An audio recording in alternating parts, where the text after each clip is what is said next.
आपको दिखाते हैं कि चीन अपना नया मिलिट्री बेस कहां पर तैयार कर रहा है। दरअसल ये नया मिलिट्री बेस कंबोडिया के सेनाउकविल में है और इसी जगह पर मिलिट्री बेस तैयार किया जा रहा है। मैप के जरिए अगर आप समझें तो भारत के बगल में मौजूद चीन के हिंद प्रशांत क्षेत्र में आप देख पाएंगे कि कंबोडिया की मदद से ठीक दक्षिण की छोर पर यहां चाइनीज मिलिट्री बेस बनाया जाएगा। यानी कि इससे ज्यादा सबसे ज्यादा टेंशन होगा यहां मौजूद जो तमाम छोटे छोटे देश हैं साउथ एशिया में और भारत के तमाम वो पड़ोसी चीन के इस चाल से जरूर बौखला जाएंगे। लेकिन देखिए चीन की तैयारी कैसे चल रही है और ये कोई पहला मिलिट्री बेस नहीं है। चीन अब दूसरे मिलिट्री बेस की तैयारी में लगा हुआ है और मदद ले रहा है कंबोडिया की। तो चीन और कंबोडिया मिलकर दक्षिण एशिया में यहाँ पर किस तरीके से एक मिलिट्री बेस बनाने की तैयारी कर रहे हैं। जाहिर सी बात है वक्त बेवक्त चीन अपने मिलिट्री को और ज्यादा मजबूत करता रहता है कि जरूरत पड़ने पर वो अमेरिका, रूस, भारत जैसे देशों को भी आंख दिखा सके। आपको बताते हैं कि चीन का मिलिट्री बेस को लेकर अपडेट क्या क्या है। चीन पर मिलिट्री बेस बनाने के आरोप लगे हैं।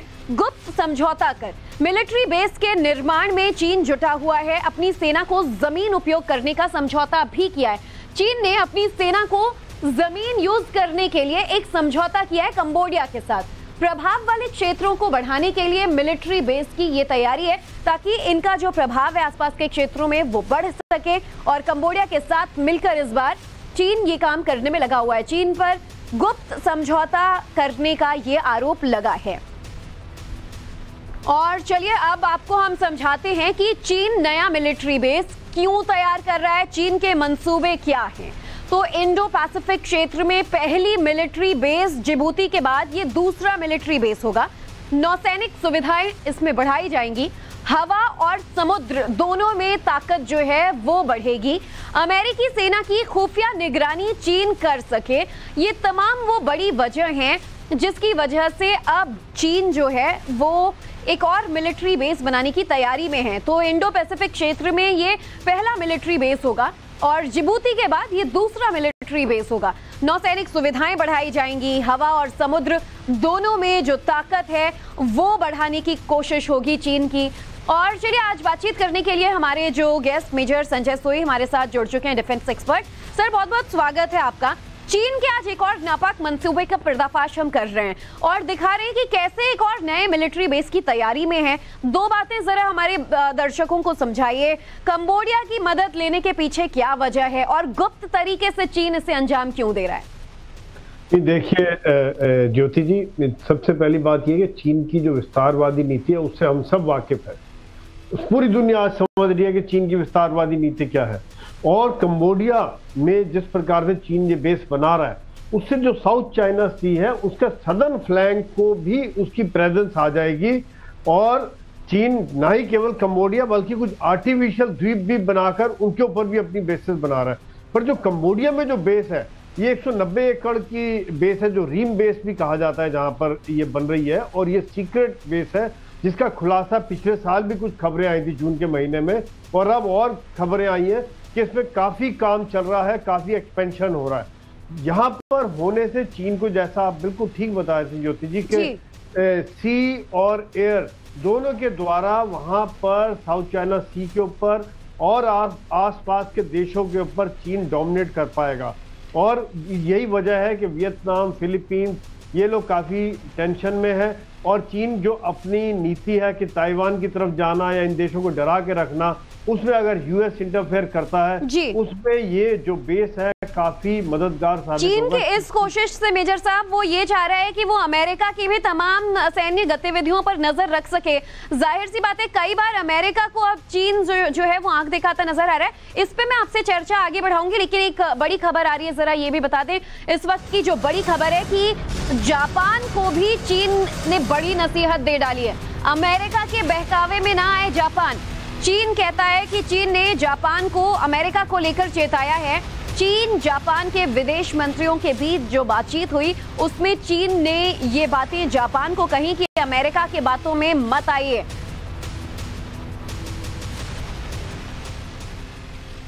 तो आगे बढ़िए, इससे पहले अमेरिका और चीन के बीच जारी विवाद की वजह मैं आपको बता देती हूं, ये जानना बहुत जरूरी है। साउथ चाइना सी के क्षेत्रीय मुद्दे हैं जिसे लेकर चीन और अमेरिका का जो टसल है वो जारी है। दक्षिण चीन सागर पर चाइनीज दावे का विरोध किया जा रहा है कि और साथ ही ताइवान के साथ चीन की तनातनी चल रही है, जिसमें अमेरिका का बखूबी सपोर्ट चाइना को मिलता है। जापान, फिलीपींस के साथ भी चीन का विवाद चल रहा है और इन सभी देशों के अमेरिका से अच्छे रिश्ते हैं। दुनिया भर के देशों के साथ चीन का सीमा विवाद तो आपको पता ही होगा, और ऐसे में ये तमाम जो बड़ी वजहें हैं अमेरिका और चीन के बीच विवाद के कारण बन रहे हैं। और अब हम आपको दिखाते हैं कि चीन और अमेरिका में आखिर किसमें कितना दम है, ताकतवर कौन ज्यादा है। तो देखिए, अमेरिका $816 मिलियन की इकोनॉमी है, तो चीन $293 बिलियन का रक्षा बजट सिर्फ और सिर्फ अपने राष्ट्र के लिए रखते हैं। अमेरिका 13.58 लाख की एक्टिव सेना रखता है, तो चीन के पास 20 लाख की एक्टिव सेना है। जाहिर सी बात है, देश की सबसे बड़ी सेना। वहीं रिजर्व बल की बात करें तो अमेरिका के पास लगभग 8 लाख, तो चीन के पास 20 लाख का रिजर्व बल है, सेना है। और टैंक्स की बात करें, हथियारों की बात करें तो 6,612 टैंक्स अमेरिका के पास, तो 5,750 टैंक्स चीन के पास। आर्मर्ड व्हीकल्स लगभग 41,000 अमेरिका के पास, तो 14,000 आर्मर्ड व्हीकल्स चीन के पास हैं। और साथ ही अगर आप देखें आर्टिलरी की बात करें तो लगभग 4,243 आर्टिलरीज अमेरिका के पास हैं, तो 7,094, यानी कि अमेरिका से काफी ज्यादा आर्टिलरीज चीन के पास हैं।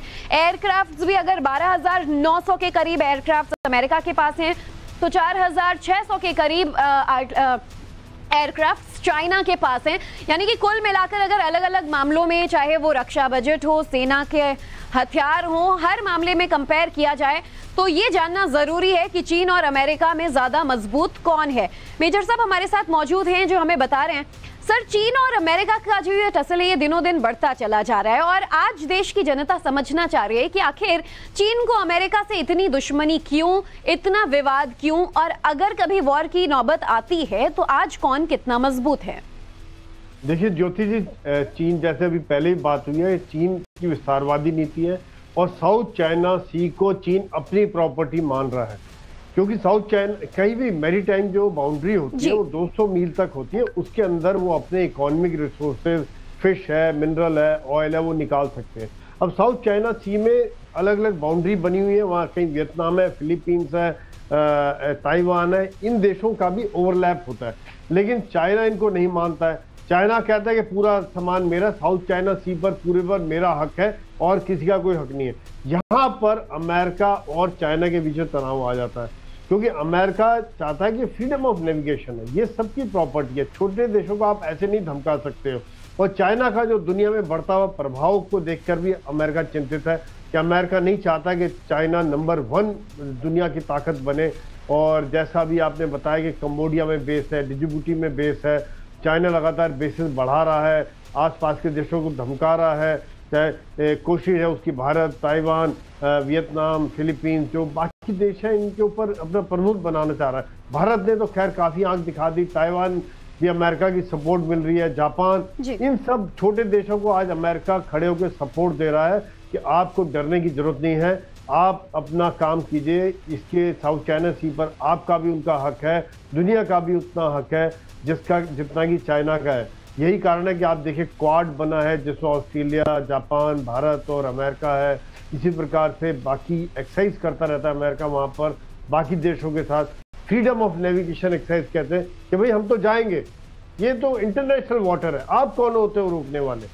तो ये कारण है कि दोनों देशों में तनाव बढ़ता जा रहा है। और जैसे मिलिट्री ताकत आप बता रही हैं कि चाइना हालांकि बहुत संख्या बढ़ गई है और इनका डिफेंस बजट भी बहुत है, लेकिन अभी भी अमेरिका के 1/3 के बराबर डिफेंस बजट है। लेकिन अमेरिका का जो कोऑर्डिनेटेड है, इलेक्ट्रॉनिक फील्ड है, सैटेलाइट है, ओवरऑल एक जो लड़ाई का मिलकर लड़ाई का लड़ने का जो क्षमता है वो चाइना में अभी नहीं। बिल्कुल, लेकिन देखिए मुश्किल भरे हालात, क्योंकि दोनों ही एक्सपेंशनिस्ट पॉलिसीज वाले देश हैं और ऐसे में कौन कितना मजबूत, ये चर्चा कर पाना भी बहुत टफ हो जाता है। किसी के पास कुछ ज्यादा तो किसी के पास सैन्य ज्यादा। चर्चा करूंगी संजय साहब इस पर आपसे, लेकिन इस वक्त की एक और बड़ी खबर चीन के सहयोगी नॉर्थ कोरिया से जुड़ी हुई। नॉर्थ कोरिया के खिलाफ बड़ी तैयारी चीन ने की है। अमेरिका, जापान, साउथ कोरिया की ये तैयारी है एंटी सबमरीन ड्रिल की। एंटी सबमरीन ड्रिल करेंगे तीनों देश। नॉर्थ कोरिया के खिलाफ एंट्री की गई है अब 3 देशों ने। सबमरीन ड्रिल आज से शुरू हो रहा है। ये एंटी सबमरीन ड्रिल है। दरअसल आपको बता दें कि चीन का सहयोगी रहा है नॉर्थ कोरिया और अपने सबमरीन्स को लेकर ये दुनिया को डराते चले आए हैं, लेकिन अब इनका सामना करने के लिए अमेरिका, जापान और साउथ कोरिया एक साथ आ गए हैं। संजय सर, कल भी हमने सबमरीन्स को लेकर दिखाया था कि नॉर्थ कोरिया कैसे अपना पावर, अपना दमखम दिखा रहा है। जब अमेरिका, जापान, साउथ कोरिया जैसे देश साथ आ जाएं तो क्या इन्हें कम्पीट कर पाएंगे? नहीं, ये तो खैर आप देखिए, अगर अमेरिका, जापान और साउथ कोरिया तीनों मिलते हैं तो नॉर्थ कोरिया कहीं नहीं टिकता। नॉर्थ कोरिया की इस हिसाब से न्यूसेंस वैल्यू बन जाती है कि हाँ भाई मैं भी कुछ कर सकता हूँ, जिसका कारण से अगर आप देखिए कभी मिसाइल टेस्ट करता रहता है, कभी सबमरीन लॉन्च करता रहता है, और ये एक मैसेजिंग है कि मैं यहाँ पे काफी ताकतवर होता जा रहा हूँ, आप मेरी बात मानो। लेकिन अगर मिलके जो जॉइंट मैनशिप जब आ जाती है, इकट्ठे मिलके लड़ाई लड़ते हैं, तो नॉर्थ कोरिया कहीं नहीं टिकता। नॉर्थ कोरिया को सपोर्ट किसके? चाइना की सपोर्ट मिल रही है, रशिया की मिल रही है। रशिया खुद अभी यूक्रेन में युद्ध के साथ फंसा हुआ है, वो तो खुद कई बार ये देख रहा है कि नॉर्थ कोरिया से मदद लूं। तो ये जो दुनिया का जो इक्वेशन चल रहा है, तो चाइना अगर नॉर्थ कोरिया के साथ खड़ा होता है और ये अमेरिका, साउथ कोरिया और जापान एक तरफ खड़े हैं, तो तब थोड़ा सा कुछ बैलेंस हो सकता है, क्योंकि अमेरिका का डिस्टेंस है। लेकिन अमेरिका की जापान में बेसिस भी बनी हुई हैं जहाँ पर उनका पैसिफिक फ्लीट रहता है। तो नॉर्थ कोरिया अभी इस काबिल नहीं है कि इस ट्रियो के सामने, जॉइंट फोर्स के सामने टिक। जी ज्योति जी। संजय साहब, बिल्कुल हमारे साथ आज की इस चर्चा में शामिल होकर अपनी राय शेयर करने के लिए बहुत बहुत शुक्रिया आपका। तो देखिए, अब बड़ी खबर यही है कि चीन किस तरीके से अपना नया सैन्य बेस बनाने की तैयारी में लगा हुआ है और दुनिया की आंखों में धूल झोंकने में लगा हुआ है।